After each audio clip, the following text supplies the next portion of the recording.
Página 11, llegamos hasta el punto de cómo meto un trolebús o un metro en un balón de fútbol. Y la única solución posible es doblando, no me queda otra.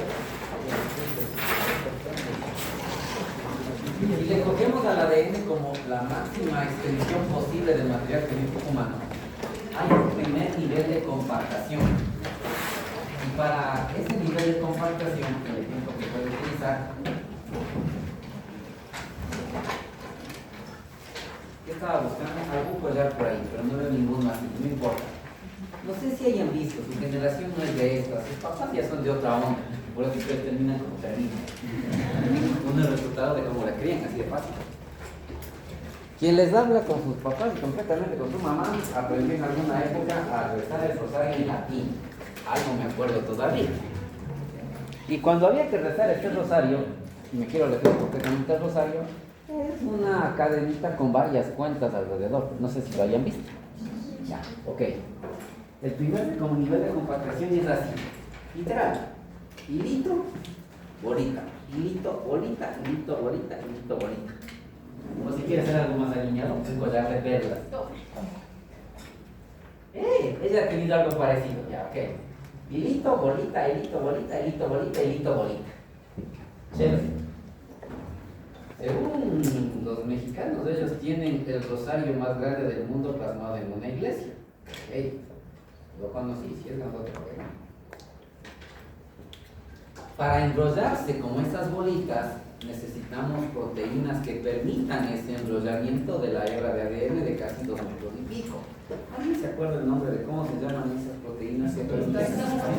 Ah, ok, con H, por Dios, ¿no es cierto? Ok, entonces ahí usted tiene el primer nivel de compactación que han formado los famosos nucleosomas. Y eso ya permite optimizar espacios. ¿Por qué utiliza el ejemplo del rosario? Por una razón. No creo que ustedes lo guarden como lo guardaba mi mamá. Un rosario para leerte todos los misterios en latín. En una cajita, pero chiquitica, chiquitica. Y el reto era guardarle sin que se enrede. Porque cuando se enredaba, ay Dios mío, ya guardo esto, yo, porque tú no te viste, ya nada. Entonces si le pasa con su collar, y se hace pelota y se enrolla y es difícil zafarle. Es que está bien delgadito, después me vaya a delgar el collar y no me conviene. Puede ser un collar especial y si no, conviene dañarlo, no, para nada. Todos estos nucleosomas, como ven en un siguiente gráfico, ahora que ya me deje conectar. Ya se conectó, ya lo decía, ¿no?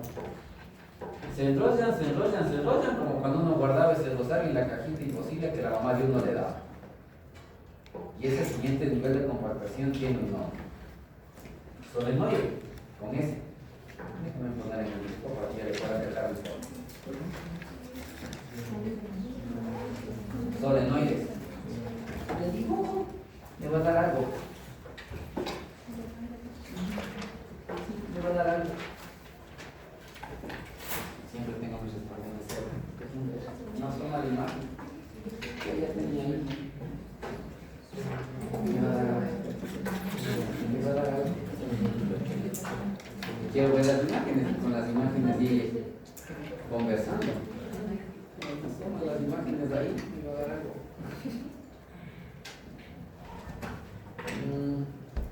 La compu donde tenía todo eso, no se improvisó de todo porque casi explotó. ¿Qué pasó? No puedo aprenderle todavía, así que hay un material que no se termina de sincronizar. ¿Qué está buscando? Una cosa que yo mandé hace tiempo. Incluso los dos y le proyecto desde mi teléfono.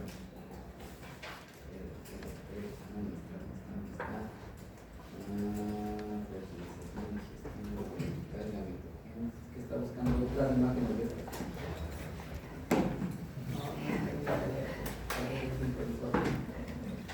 Ok, tiene ahí segunda semana. Buenas tardes, dígame, ¿por qué sincronizado los primeros? Ya nada. Entonces, ahí hacemos de compañeritos y compañeritos. La que tiene el libro y se punta usted. La imagen es la 11, la que está en la página 11. Y el que le estoy contando es el que está clarito, con un literal. No hay ningún literal, pero bueno. son diferentes de estas bolitas juntas una alrededor de otra. Y es un grupo prácticamente de esas esferitas y es el siguiente nivel de compactación. A eso se le conoce como solenoides. Eso que está allí todavía no está lo suficientemente compactado como para albergarse en un espacio tan reducido, sobre todo durante el proceso de división celular. Entonces, esos solenoides entre sí se vuelven a enrollar y se compactan aún más. Y ese nivel de compactación adicional es lo que usted debe haber escuchado como cromatina. Esto sí deben haber oído en el colegio. Y ustedes aprenden dos: eucromatina y heterocromatina, ¿no es cierto? Ya, colegio de expertos. Ya. No pregunto más. ¿Ahí acaba la compactación? No. El máximo nivel de compactación del ADN se alcanza previo al inicio prácticamente del proceso de división celular. Es decir, los cromosomas, que es lo que encuentran finalmente allí. Chiquitico, pero ahí está. Entonces, recapitulando, ese ADN de 2 metros más menos que está por ahí, para lograr meterse dentro de un núcleo celular y después poderse distribuir durante una división, se compacta en 4 niveles: nucleosomas, solenoides, cromatina y cromosoma, que muchos le ponen cromosoma metafásico, tal cual. Eso le voy a unir con algo. Ese gráfico tiene que estar, si no, ahí sí me va a terminar de dar algo.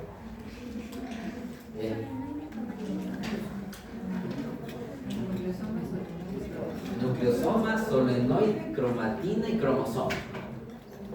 ¿Por qué me pone este gráfico del capítulo de ciclo celular? Tal vez lo maneje a la par a los dos temas, porque van bien cerquita esto con esto de acá. Cuando usted escucha la palabra ciclo, ¿qué idea le viene a la cabeza? Inicia, hace algo, vuelve. Inicia, hace algo, vuelve. Como los ecuatorianos, ¿no? Vamos bien, bien. Hacemos algo, nos va mal, ahí volvemos. No diré más. Ok. Si hablamos de lo que es la célula como tal, y ahí se va uniendo con el otro capítulo, este proceso de compactación y descompactación del ADN ocurre aquí. Tiene que ocurrir aquí.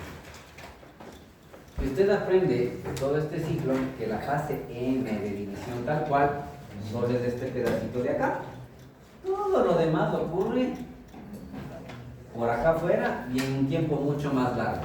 El tiempo en el que se da depende de célula y célula, incluso de la edad. No es lo mismo tener un año que tener 40, 50, 60 o 70. Ok. Todo esto usted lo dividió en algunas fases: G1, S, G2. Ok.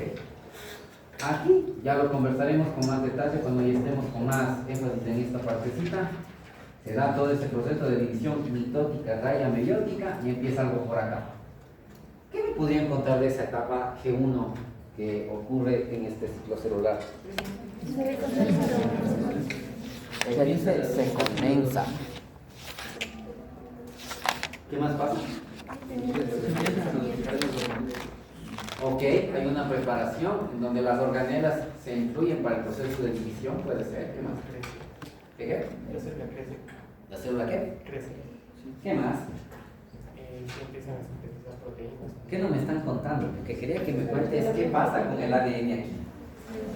En la fase G1 es donde se va a dar la descompactación del cromosoma que tenía aquí.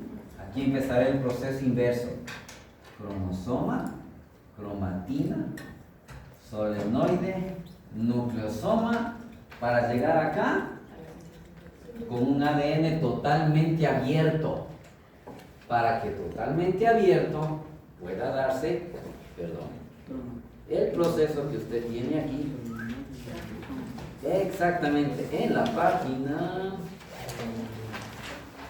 12, donde le llaman justamente transcripción y traducción. Si el ADN no está completamente, ahí le toca jugar entre las dos hojas. Si el ADN no está completamente abierto, no tengo las letras expuestas para, en el caso del ciclo celular, copiarme como ADN, o en el caso de sintetizar proteínas, poder copiar esto en un ARN y ayudar a formar proteínas. Que no creo que haya revisado usted y me toca resumirle muy ejecutivamente, porque eso normalmente se estudiaba en bioquímica y para ustedes sería el equivalente de segundo semestre, así que estamos un poco lejos. Que no creo que le hayan enseñado en el colegio, como rayos del proceso de sintetizar proteínas. A ver. Sí, en el colegio. Genial. Pero aparte de la compañera, ¿quién más? 4. ¿De 50? Rayos. Por eso dije, a la gran mayoría dudo que le hayan contado cómo les ha movido, ¿cierto? Pero ayudémonos de las 4 personas para ver si encontramos los elementos. Si uno quisiera, como un buen cocinero o cocinera celular, cocinar y crear proteínas, ¿qué ingredientes necesita? Buena. Primera palabra que ella dice, necesito los aminoácidos, doctor. ¿Alguna idea del resto del curso qué es un aminoácido? La unidad básica de la proteína, ¿y qué más? Es un compuesto orgánico, ¿no es cierto? Química orgánica, seguro lo dieron en el colegio. Y ahí le hablaron de ellos. ¿Qué más? Que se da a partir de información genética. ¿Qué más? Hay aminoácidos esenciales y no esenciales, eso aprendías en bioquímica. Hasta ahora me acuerdo de la PBT-PIMHAL, las siglas, la letra de cada uno de los aminoácidos esenciales. Uno aprendió en primer año, en el 2000. ¿Qué profes que había? Ok. Hay esenciales y no esenciales. ¿Cuánto dijo esenciales y no esenciales? ¿A qué se refiere? De ley. Unos que yo podré sintetizar y otros que si no los como, no hay forma. Ahí es del FBT-TIMHAL. Pues que de ley tengo que comer, si no nada que ver. Listo. Tienen en su composición nitrógeno, ¿no es cierto? Y por eso cuando ustedes estudien el metabolismo de esta vaina, tendrán que hablar de cómo se excreta ese nitrógeno producto de la degradación de proteínas. Entonces necesito aminoácidos, que son esos núcleos chiquitos de esos bloques, entiéndase como legos para formar mis proteínas. ¿Qué más necesito? Se me acaba de ocurrir algo recién. ¿Por qué no hice eso antes? Mi guagua tiene una tabletita para ir creando figuras. Es un como molde, donde uno va poniendo ciertas bolitas de colores y se crea un cuadro medio simpático, la forma que uno quiere. Entiéndase en esas bolitas, ella dice, sí, sí he visto, sí tuvo uno parecido. Okay. Entiéndase las bolitas como esos aminoácidos. Y hay una plantilla, necesito de ley una plantilla, que sale del material genético, ¿no es cierto? Y esa plantilla no solamente está constituida por el ADN, donde está el código original. Necesito algo más, que le conecta al ADN con el aminoácido. Hay alguien en medio. Le presenta a la amiga, como decían en mi generación. ¿Quién le presenta a la amiga? Ese del medio me falta, el que presente a la amiga. El ADN está interesado. El aminoácido es la amiga. ¿Quién le presenta? Hay un tal ARN, ácido ribonucleico. Y usted, no recuerdo si en el libro si lo describe, hay al menos 3.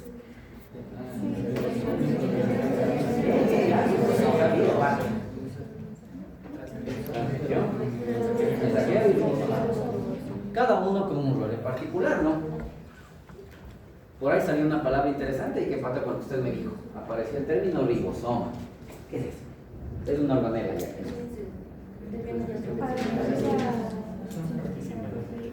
Es como que la maquinaria esencial para sintetizar proteínas.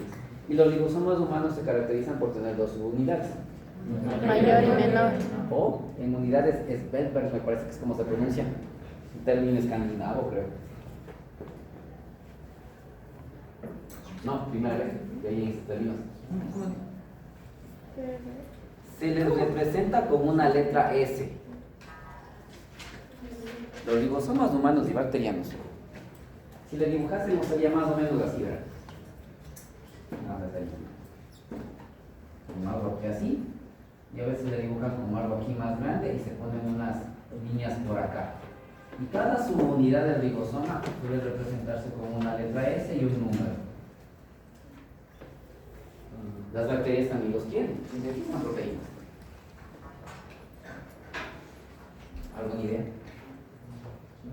Muchas de las bacterias tienen unos 40 Revise ese detalle. Las subunidades ribosomales bacterianas y humanas son distintas. Tienen un peso diferente. Y el número, bien, si es que el compañero menciona. Ok, ahí llega cierto ARN que va a ayudar en este proceso de sintetizar proteínas. Vale.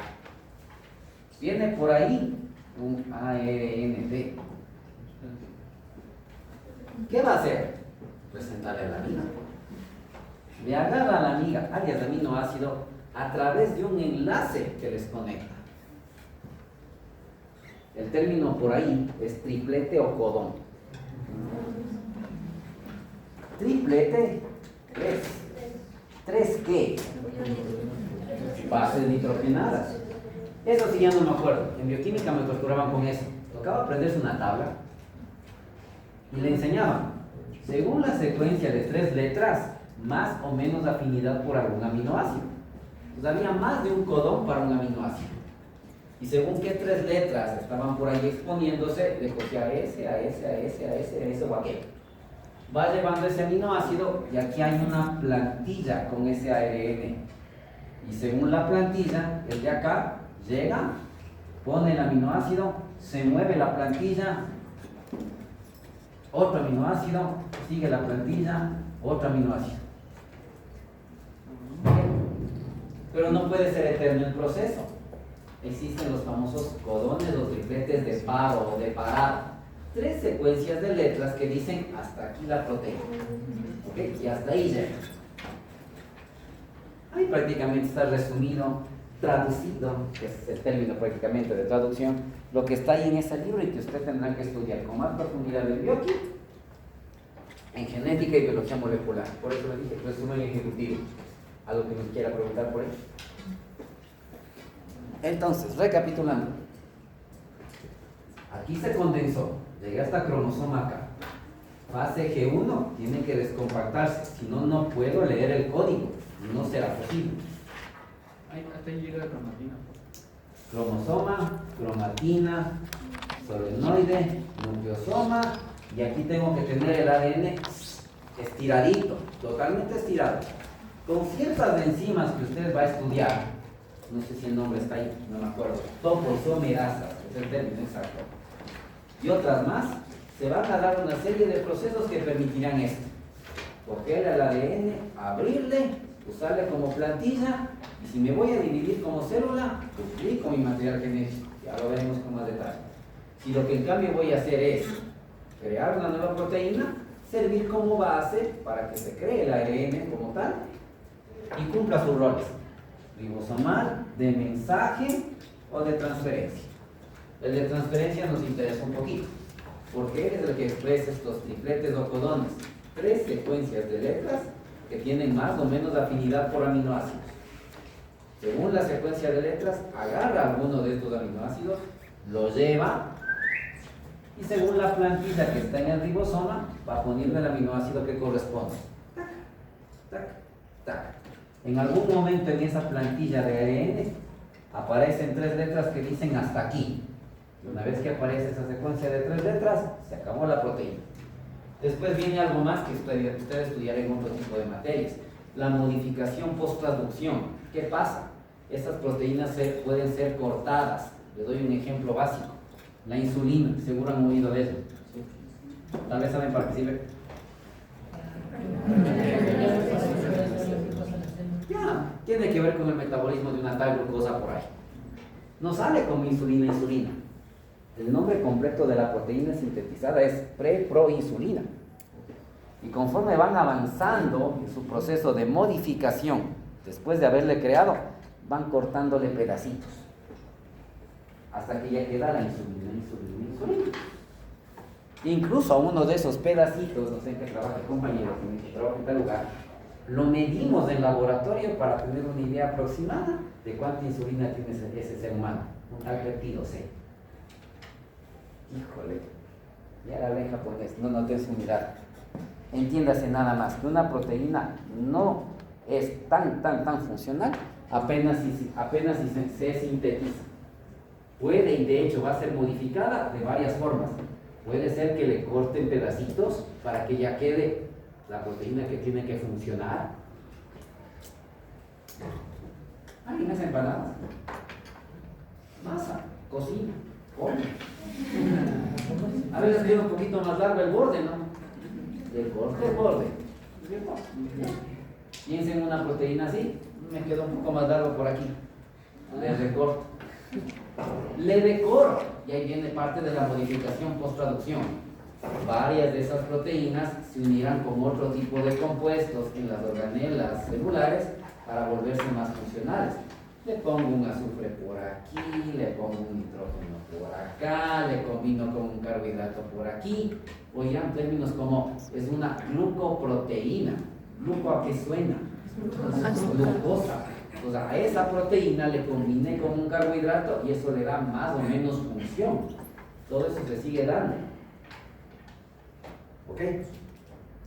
Metabólicamente muy activa. Pero si va a entrar a dividirse, lo que conversamos hace un ratito, 2 metros de ADN. Hijo de madre. Tengo que heredar 2 metros de ADN a la siguiente generación de células.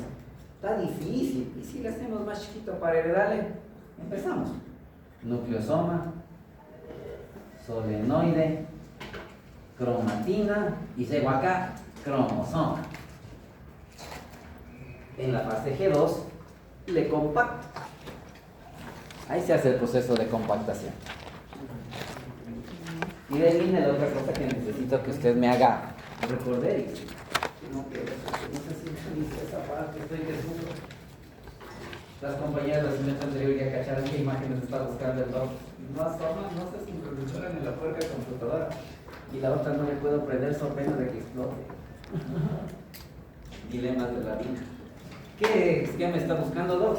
Unos, ustedes recordarán, en donde hay que recordar algo tan sencillo como de qué está compuesto y qué estructura tiene un cromosoma. Tiene algo en el medio. Casi siempre me dicen el nombre. En eso no se demora mucho. Y lo han oído casi todos. Tal centrómero por ahí. Y todo cromosoma típico tiene 2 bracitos, que se llaman cromátides, ¿ya? O cromátidas, pero cromátides lo usual. 2 bracitos. Como podemos ver en este gráfico del libro, los bracitos no están iguales. Se ve un brazo chiquito, un brazo grandote. Y así es como se los denomina, de hecho. Hay un brazo corto y un brazo largo. Mis 2 compañeras del fondo, ¿cuál es la letra del brazo corto y cuál es la letra con la que se representa el brazo largo? Ahí sí, yo creo que es usted. Ya me acordé. Ya me fregué, dice ella. Más o menos. Señorita Maicincha, ¿cuál letra es el brazo corto? ¿Cuál letra representa el brazo largo? La vecina.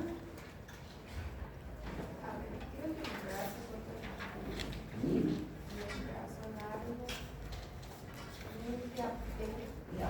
señorita García, ¿da fe de lo que dijo su compañera? Eso no me acuerdo bien, pero creo que era el Explíqueme. Ella le apuntó. El dato del brazo corto, dicen que el nombre lo pusieron del francés petit, no lo francés, o sea, ni tal vez. El Q, la leyenda dice que como la P quedó y no hay ninguna palabra que signifique grande con Q, pongamos la siguiente letra, así dice, no sé. Si usted ve en un cromosoma una letra P, le están hablando de alguna región de ese cromosoma en su brazo corto, de algún gen, de alguna banda, subbanda, etc., en su brazo corto. Por ahí a lo mejor leeremos en el futuro una enfermedad X del desarrollo, 22Q11. ¿Qué me está diciendo? Pareja de cromosoma 22 en el brazo largo, por eso Q, región, banda, subbanda, etc. Una nomenclatura que aprenderán en genética con más detalle. Y ahí viene el otro detalle. Los cromosomas, 23 pares, 46 cromosomas. Pero les dividimos en 2. Se nota que es viejo. Los cromosomas somáticos, que son 22 pares, del 1 al 22. ¿Y qué pareja me falta? ¿Los cromosomas qué? Sexuales. Y aquí es donde la cosa se pone alhaja, ¿no? La pareja o parejas de cromosomas sexuales en el ser humano es así, pues así. XY. Esa pareja es así. Y aquí nos obliga a conversar de cierto detalle adicional. Por el tamaño de las cromátides, los cromosomas también se les puede clasificar. Hay cromosomas en donde sus dos bracitos son casi del mismo tamaño. No diría que son del mismo tamaño, son casi del mismo tamaño. Si un cromosoma tiene sus dos cromátides, brazos P y U, casi del mismo tamaño, recibe un nombre. Tal vez se lo sabe. Usted me va a leer otras cosas. Es que necesito esto para llegar al otro que les voy a leer. Los benditos metacéntricos. Si uno de los dos bracitos es un poco más chiquito y el otro todavía es grande, recibimos otro nombre, submetacéntrico. Y el ejemplo del último tipo de cromosomas es el cromosoma Y. Es un cromosoma enano. Me estresa porque ahí en efecto si hay un puente y la caída para abajo es grande. Sí, la altura de ella está abajo, es alta, y hablando en serio hay que estar pilas. No se vea.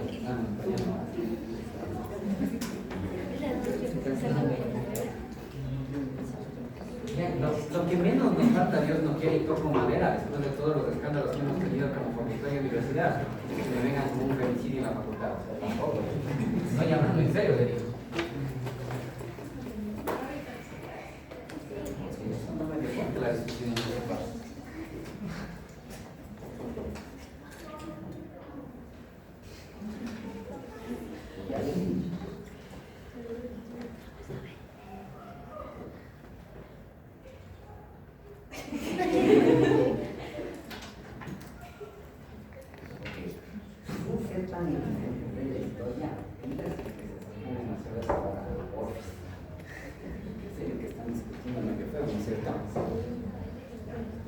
Después de todo lo que nos ha pasado, lo mejor que puede ocurrir es un crimen pasional que el Y es del ejemplo clásico de esos cromosomas enanos. Y de hecho hay un estudio bien alaja, salió hace unos como 3-4 años, que habla del cromosoma Y y su desaparición, ya se lo cuento. Ese tiene un brazo, no diría corto, enano, casi que imperceptible, y un brazo más largo. Y cromosomas así como este Y se conocen de otra forma. Acrocéntrico. ¿Cuál es el estudio? Analizaron hombres XY, obviamente, de 70 años para arriba, y vieron sus células y analizaron sus parejas de cromosomas y se toparon con una cosa interesante. El 70% de hombres de más de 70 años en ese estudio no tenía cromosoma Y, lo había perdido. Bajo la premisa de que en ciertas especies hay cromosomas así, y que con el tiempo y las generaciones, conforme envejece, estos cromosomas desaparecen. Pues madre, hipótesis de esos señores. ¿Será que en algún momento el cromosoma Y termina por desaparecer? Tal vez sí. Y esto trae un pequeño problema. Este cromosoma Y en particular, déjenme contar un adelanto de algo que vamos a ver en la metogénesis y demás. Si usted ve, hoy por hoy nos ve, individuos fenotípicamente masculinos, varones, entre comillas, XY, no es por todo el Y, es solo un gen. Un gen en el brazo corto justamente del cromosoma Y, que se conoce como SEY. Y ese codifica para una proteína factor determinante testicular, por eso lo vamos a topar en la mitogénesis. Si se llama factor determinante testicular, ¿qué ayudará a formar? Ya no hay que ser muy brujo, ¿no? Los testículos. Y si no hay testículos, no hay espermatozoides. Y si no hay testículos, no hay andrógenos, no hay testosterona. Y si no hay eso, como veremos en segundo, no hay fenotipo masculino. Si desaparece el Y, adiós varones, alguien a lo mejor haga fiesta. Pero, ¿qué ha hecho la biología en otros casos, donde ya parece que ocurrió esta situación? El gen responsable de la virilización de estos individuos ha migrado, ha mutado a otro cromosoma. Entonces, tal vez, en unos cuantos cientos o miles de años, no estarán hablando del cromosoma Y humano. Estarán hablando tal vez de 22 parejas y un cromosoma por ahí, y solo ciertos individuos con 2 cromosomas de estos, y el que carezca de ese cromosoma tendrá ese fenotipo porque este mudó a algún otro. Veremos qué pasa, ¿no? No existiremos para ese entonces, Dios mediante. Ok. Creo que hasta ahí ya está todos los repasos de lo que nos interesaba o nos competía para poder entrar ahora sí formalmente en lo que es vías de señal. Creo que sí, déjenme chequear. Porque ya está todo lo que es ADN, los términos más complicados, cómo se va haciendo ese paso de ADN a ARN, cómo más o menos funciona para poder formar o construir una proteína. Y ahora que ya nos toca hablar de la regulación de todo esto, ahí sí hay que entrar en vías de señal. Ahí es donde lo que le voy a contar, prácticamente no hay mucho aquí. Solo lo de los genes de homeosecuencia, que está en extenso, digo yo, de lo que me pude dar cuenta. Y las otras vías de señal se las comieron y las pusieron en el libro visual. Ahí nos jodieron. Okay. Para empezar a hablar de vías de señal, aquí ya entra lo que fueron a ver en los últimos minutos. Ahí sí ya me van a contar. ¿Qué hay que repasar? Esto. Es un esquema de otro libro de biología del desarrollo en biología que pone en su parte introductoria cómo funciona una vía de señal.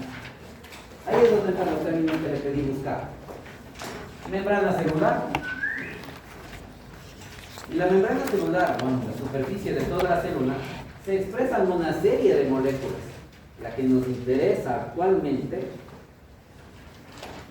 es a lo que llamaremos receptor. ¿Qué es un receptor? El que recibe, así, ¿no?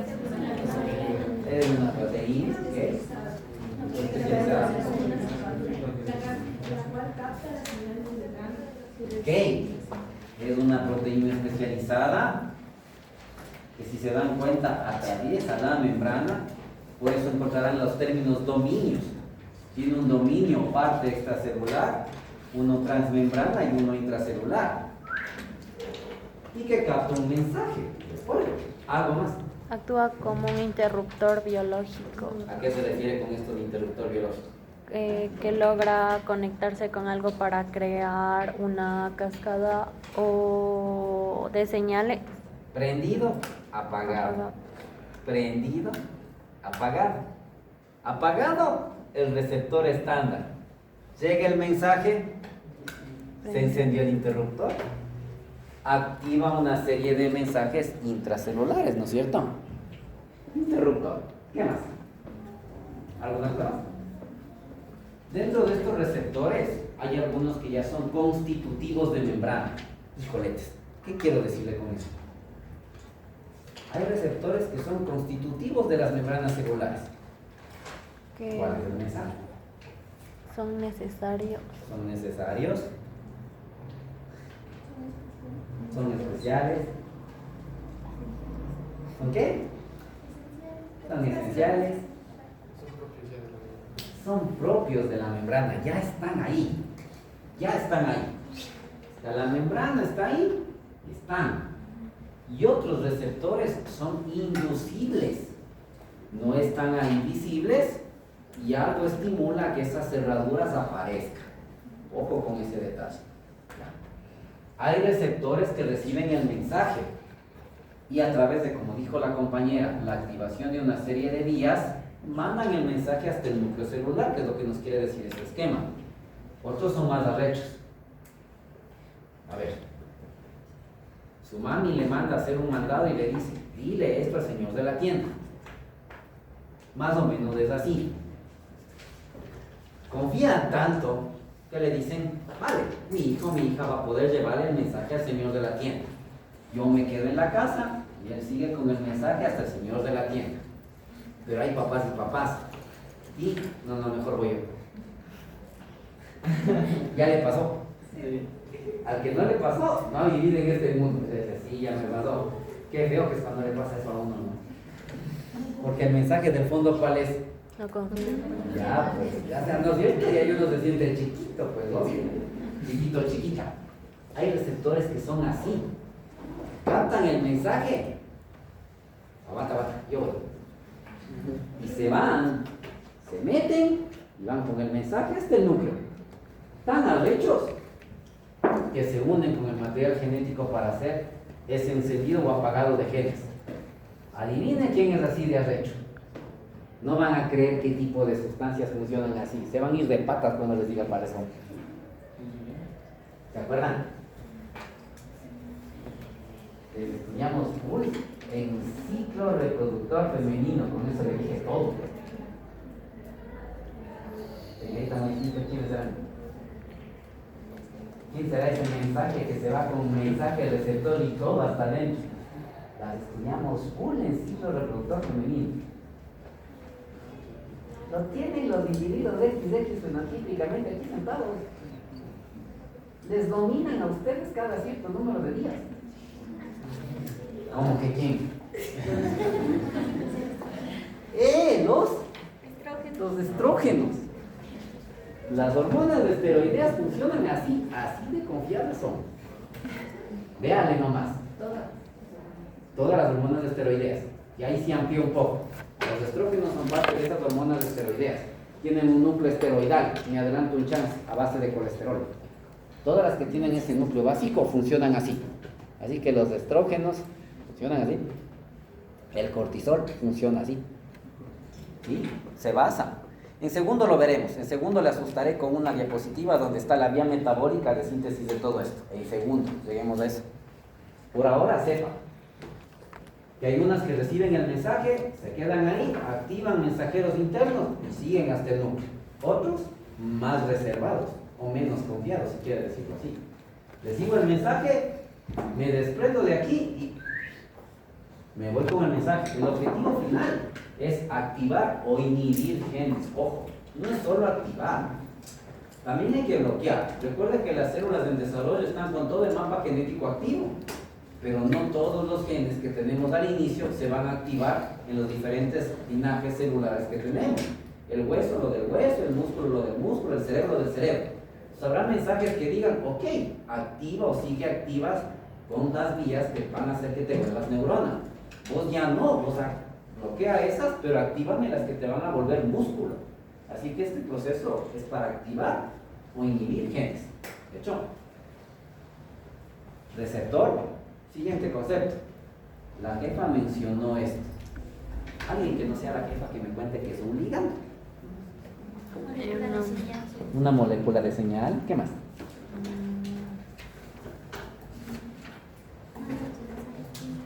Envía mensajes químicos. Se unen a los receptores. ¿Qué más? Son como la insulina y los neurotransmisores. Esos son ejemplos de la compañera del 10. Te cuento una infidencia. Mi segundo hijo se llama Leo, adivine por qué. Me costó todo un embarazo de negociación, pero lo logré. Todos los días le llamo Leonel. Sí, es fan. Sabrá que en la primera convocatoria había para Lionel Messi, partido amistoso. Medio oficial y convocado antes de que España le vuelva español. La convocatoria llegó como Leonel, no Lionel. ¿Sí se sabía esa? Sí, todavía no es fan.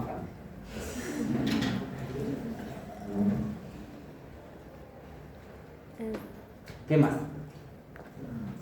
Ya después de la cuña comercial, juegan a las 5 de la tarde de allí. ¿Qué más? Interesante. Idealmente, los receptores deberían tener cierta afinidad para un ligando. Y la compañera dice, para cada ligando un receptor. Ahora, mensaje del capítulo de vías de señal, que eso sí no me acuerdo si está en la cuarta, pero hasta la tercera sí había. Las vías de señal en desarrollo humano son redundantes, o sea, no exclusivas. Un mismo ligando, si bien tiene afinidad por receptores, no es la única forma de lograr un resultado. Hay más receptores y más ligandos para crear un mensaje que crea un destino final. En nuestro desarrollo, más de una vía participará tratando de crear la estructura. Lo que sí hay es mensajes ligando receptor principales. O sea, una vía principal para crear un riñón, para crear un corazón, etc. Hay vías, señales de apoyo. Esta guambra es medio olvidadiza. le pondré una alarma en el teléfono para que no se olvide el deber. O sea, ya la mamá le dijo, ella está consciente de que tiene que llevar, pero mamá es mamá y le conoce a uno. Sí. Llevar a él que dejas en el escritorio. Ay, ay, ay. Un recordatorio por si te olvidas. También ya es cosa. Mamá es mamá. Saben, nos conocen, saben de qué cosa cogíamos. ¿Ok? Sí, especificidad por. Y hay algunas cosas, y habrá un ejemplo en fetal que le contaré, en donde pasan cosas raras. De repente una molécula que es afín para cierto receptor es capaz de unirse a otro, ocasionando un efecto parecido. Existen unos IGF-1, factores de crecimiento tipo insulina. Y como dice su nombre, crecimiento, que ayudan a crecer. Hablaremos de esto en fetal. Pero también dice tipo insulina, es decir, se parecen a la insulina. Hay un momento en nuestro desarrollo donde los receptores de estos IGF-1 son capaces de responder no solo al IGF-1, también a la insulina. Y si una mujer en su embarazo tiene niveles altos de insulina o esa particularidad de sus receptores, estos guaguas crecen de más, como ustedes recordarán. Entonces una mujer con diabetes gestacional, por eso puede llegar a tener un casi futbolista al momento del nacimiento, de 10 a 11 libras promedio, guaguas a los cuales se les conoce como macrosómicos. Vean nomás, cosas que pasan en el desarrollo humano. Ligando, receptor y dos términos por ahí que nos faltaban. Factores de transcripción. Ellos están por acá. Y en los gráficos que ya no están en la cuarta edición, pero que sí están en el material online y que todavía están en la tercera, como ustedes tienen, le pongo uno para que más o menos lo vean los últimos minutos. Eran gráficos como estos. Este que está más cerca. Así de monstruoso ver. ¿Qué se aprendía uno y hasta dónde tocaba aprender? Ligando receptor fresco. El resultado. ¿Cuál es el mensaje que terminas llevando al núcleo? Eso nos aprendemos. ¿Qué pasa en medio? Eso les decía. No. Eso en biología molecular, aquí no. Pero hay un montón de cosas que se aprenden en el medio, ¿no? Dentro de esas, los factores de transcripción. ¿Qué son? Son factores y ya. Dale. ¿Con qué? ¿Con qué? ¿Reguladores de qué? Regulan el mensaje. Bueno, ¿qué más? ¿Okay? Finalmente tienen que ayudar en esa activación o apagado de genes. ¿Qué más? Se unen a secuencias específicas de ADN para controlar cuándo y cómo se expresan los genes. Ahí entra lo de regulación de los genes. Bueno, por eso aquí por aquí ya sumaba la palabra regulación, si no vi mal. ¿Qué más? ¿A qué se refiere con eso? A que es el punto final que si se hace o no se hace. Le prendo y le apago. ¿Algo más? Se encuentran dentro de la Están dentro de la célula, ¿ok? Y hay algunos que funcionan como estos factores de transcripción, algunas moléculas que ustedes estudiaron. Y por último, esto de segundo mensajero. Mensajero, empecemos por ahí. ¿Qué idea me da? Mensajero. El mensajero le va a llevar. El mensajero ya va con su pedido. Alguien que lleva. O sea, transmite del receptor hacia la Un mensajero tiene que llevar el mensaje que está fue ligando hasta el núcleo. Y si dice segundo mensajero, Llegando el mensaje.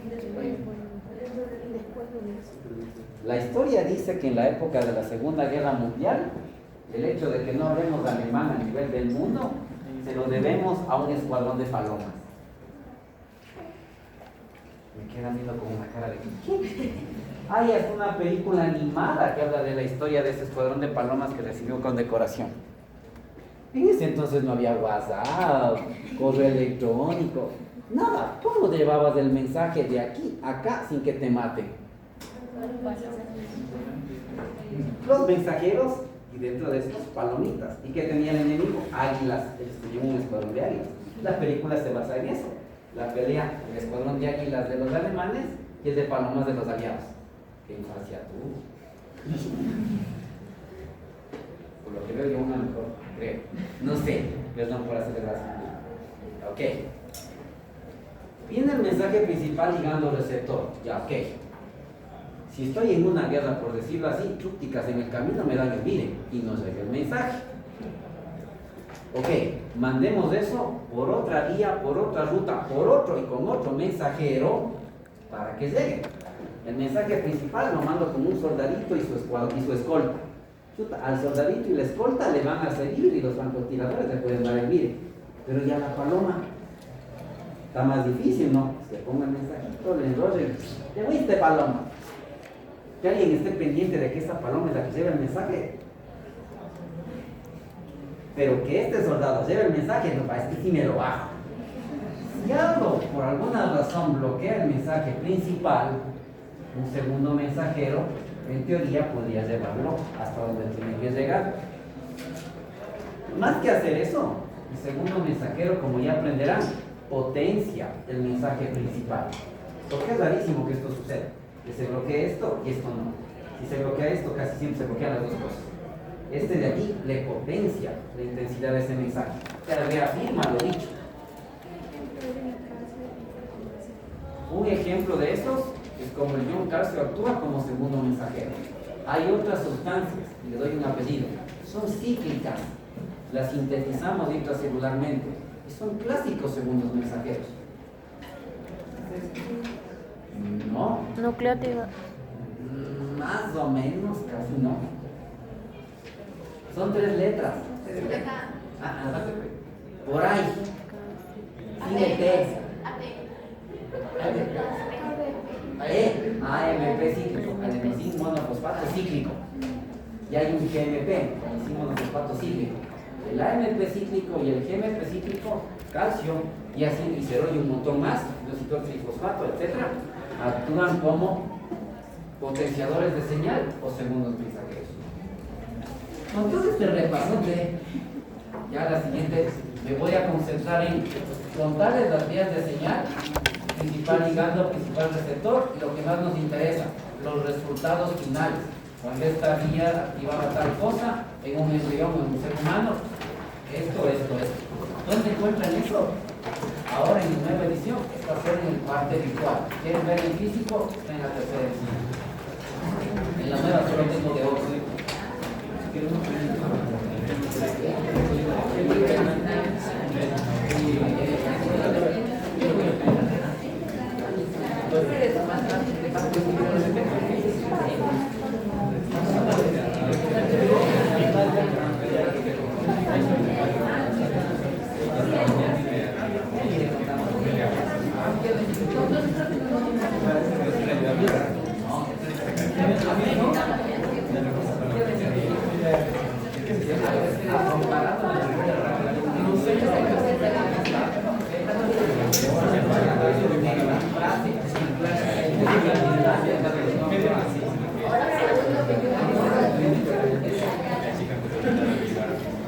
¿Te acuerdas cuándo? Hay un ayuda ahí. O sea, Acá.